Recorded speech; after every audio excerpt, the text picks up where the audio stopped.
alias Jun na raw ang lahat. Guwapo, masipag, at matalino. Pero sa kabila nito, hindi pa po ako nagkakajowa. It means po, virgin pa po ako. si Jun kasi may pinakatatago-tago.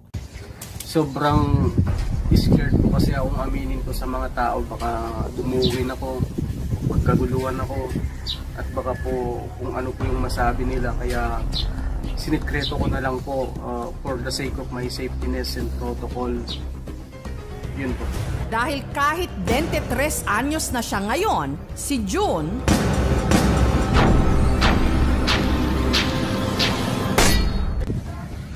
Hindi pa po ako tuli at dalaw po ang ulo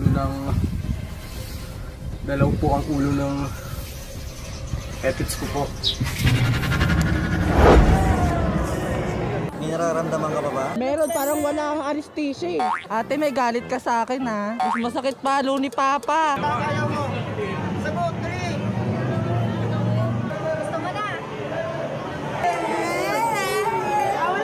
Pinudol. Wala na. Ang sakit po. Astig. Abano. So kailan ka magpapatuli? Sakit na lang po. Pero hindi lang daw dahil naduwag siyang magpatuli, kundi dahil sa isa raw niyang sikreto na handa na niya ngayong ikumpisal. Ano ito?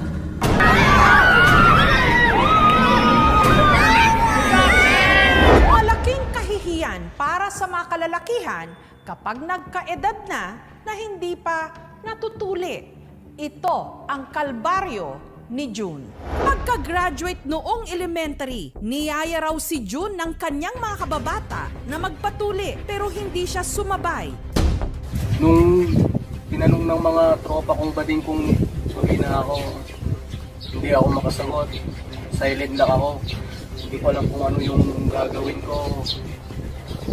Naisip ko kasi baka kapag nasabi nilang supot pa ako, baka gusto nilang tignan, lalo na ang dalawa yung ulo ng ethics ko. Baka magkagulo sila at pag-agawan nila.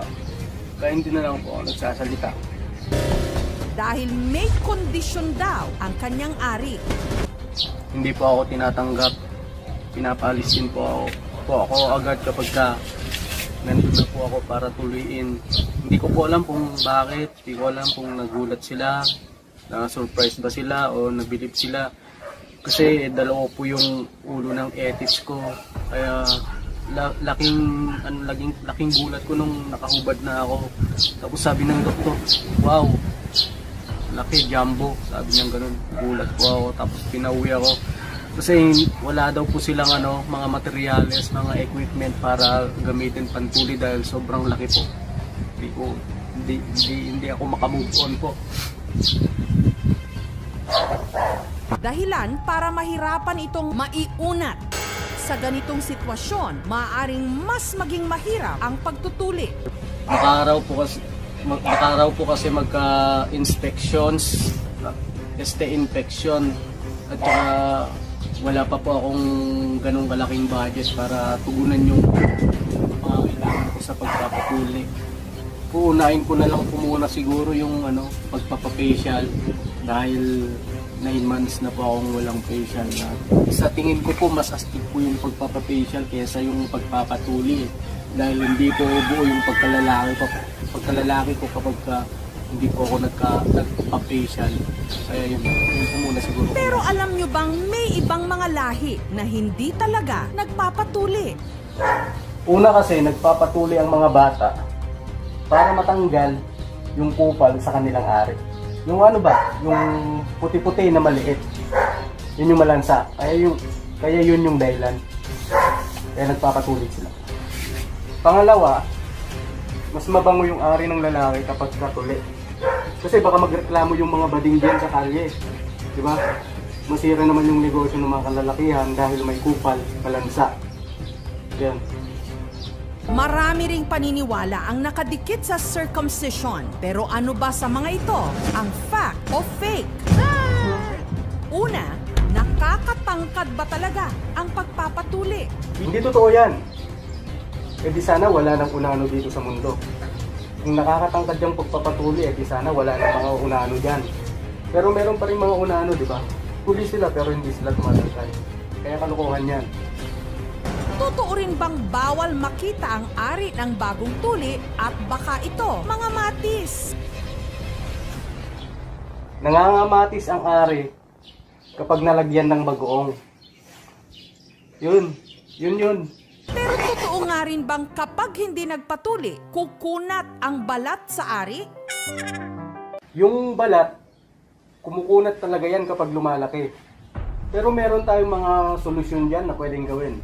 Pwede natin gamitan ng chainsaw, kung makunat talaga. Pwede rin natin gamitan ng itak, bolo.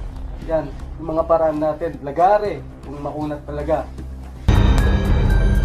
Siguro po kung ako yung tatanungin, papatabas ko rin po ito kahit na dalawa po yung ulo nito. Parang blessings na rin po ito eh. Parang two birds in one stone, di ba? Yun po yung kasabihan. Parang dalawa yung mapapaligaya kong babae sa isang shootan lang po, di ba? Parang ano bang ibig sabihin po nun? Yung isang kalabit sa dalawang putok. Isang kalabit pero dalawang putok. Kasi po dalawa ulo. Ganun po. Ipinakonsulta namin si June sa isang espesyalista. At dito nga nakumpirma, meron siyang Erbs corona systematic condition kung saan bihira lamang ang mapagkakaloban ng ganitong mga blessings. Yung katawan ng dalawang ulo niya ay ducks. At yung dalawang ulo niya ay jumbo. Jumbo hotdog, kaya mo ba to? sa edad niyang 23 anyos. Lakas loob na kaya si June na magpapatuli. Medyo mahirapan tayo dito dahil sobrang complicated. Pero huwag kayo mag-alala kasi may magamit tayo dito. May screwdriver tayo. Tsaka pag mahirapan kayo, gagamitin natin to. At kung di pa kaya, meron naman to. Mga dalawang pukpok lang.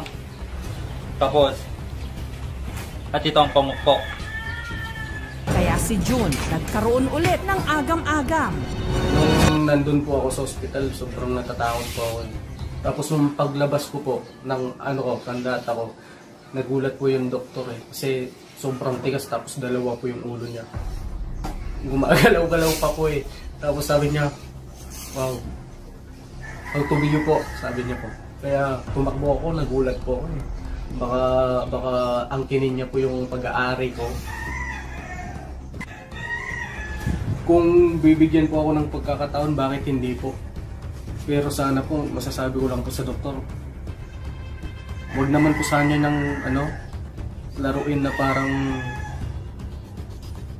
alam mo yun, kasi ako lang gumagawa ng sarili ko, ayaw kong paranas sa iba eh. Kaya yun po.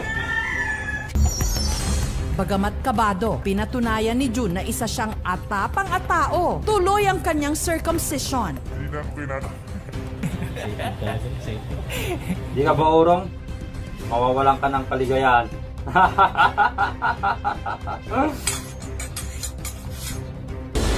Ang kinakatakutan ni June sa loob ng ilang taon, natapos sa loob lang ng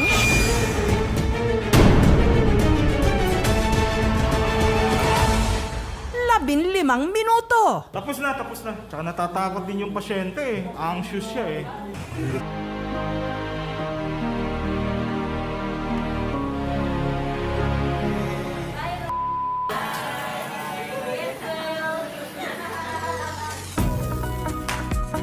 Makalipas ang halos 2 linggo, heto na si June ngayon.